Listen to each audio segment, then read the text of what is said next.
Halo teman-teman semuanya, di sini saya akan menjelaskan materi mengenai peran Roh Kudus. Pertama, kita di sini mengetahui bahwa siapa Roh Kudus. Dijelaskan bahwa Roh Kudus adalah pribadi ketiga dari Allah Tritunggal. Disebutkan juga bahwa Roh Kudus diberikan kepada orang percaya sebagai penolong setelah Yesus naik ke surga. Disebutkan dalam Yohanes bab 14 ayat 16.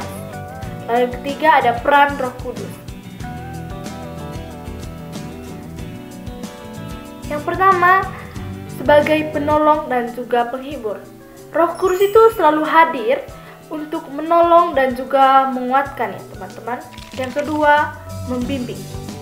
Jadi Roh Kudus itu membimbing dalam kebenaran, mengajar dan menuntun orang percaya dalam kehendak Allah. Yang ketiga, memberi hikmat dan juga kekuatan, membantu memahami firman dan juga memberi keberanian bersaksi. Yang keempat, menyucikan hidup, yang dimana menghasilkan buah roh dalam kehidupan sehari-hari. Disebutkan dalam Galatia bab 5:22 bab 5 ayat 22 sampai 23. Yang kelima, menolong dalam doa, membantu berdoa sesuai dengan kehendak Allah. Disebutkan dalam Roma bab 8 ayat 26.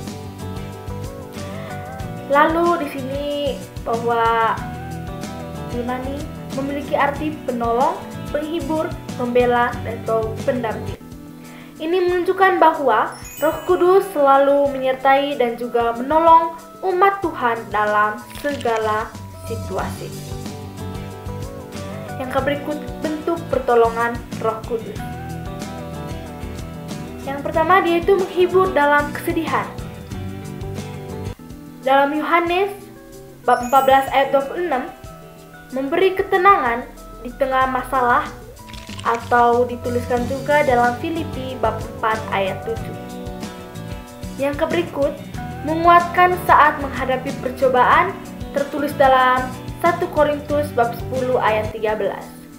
Lalu, Roh Kudus sebagai pemberi hidup. Roh Kudus adalah sumber kehidupan rohani. Dalam Roma bab 8 ayat 11 disebutkan bahwa Roh Kudus yang membangkitkan Yesus juga memberi hidup kepada kita.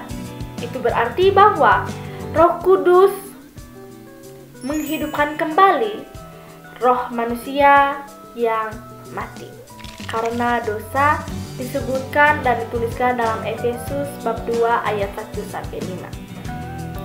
Lalu yang berikut, memberikan kelahiran baru atau kelahiran kembali atau born again, dituliskan dalam Yohanes bab 3 ayat 5 sampai 6.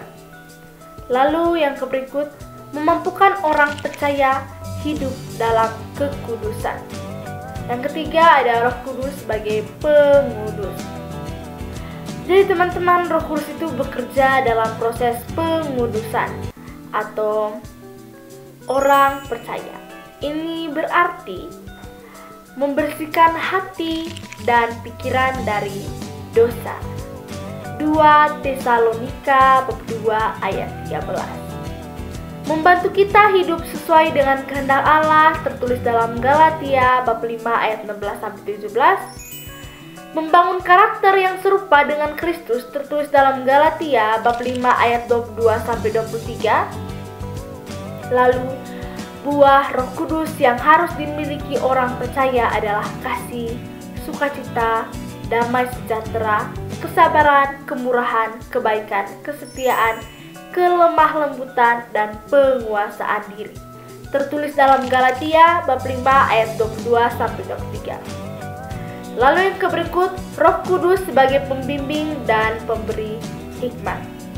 Dalam Yohanes bab 16 ayat 13, Yesus mengatakan bahwa Roh Kudus akan membimbing umatnya kepada segala kebenaran.